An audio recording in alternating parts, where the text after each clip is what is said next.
Thank you very much.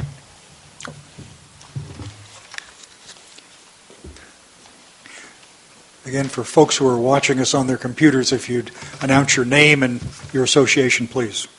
Hi, I'll be real brief here. OSHA Reserve Local Agencies of the North Delta. I just want to quickly support the Discovery Bay Fellow on thinking carefully about the policies that are discussed on the first page, as well as obviously on page 18 and 19 of the attachments, so WRP1.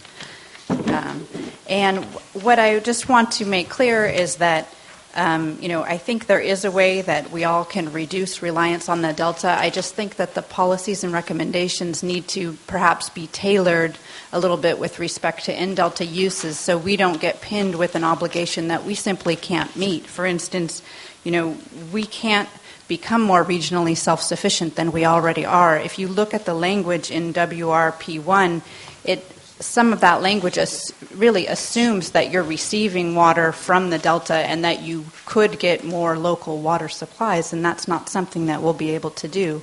So I think looking forward, I don't know what additional supplies will be needed in the Delta, and certainly we can all work on conservation, and a lot of the farmlands within the areas that I've seen are extremely on drip irrigation and doing a lot of the conservation efforts that we want to see statewide.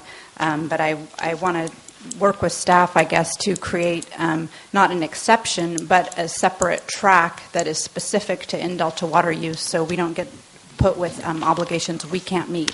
Are you assuming that it is always possible to receive more supplies, and we should reflect that?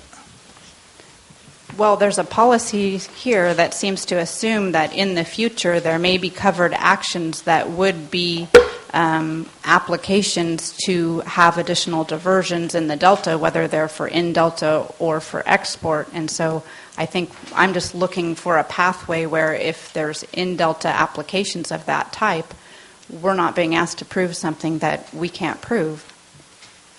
Does that not make sense?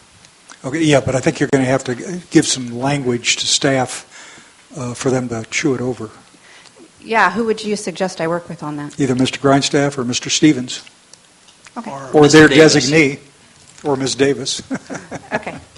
Thanks. I mean, we appreciate the markups that we've seen so far. It looks like it's moving in the right direction. I just want to make sure it gets there. Thank you very much.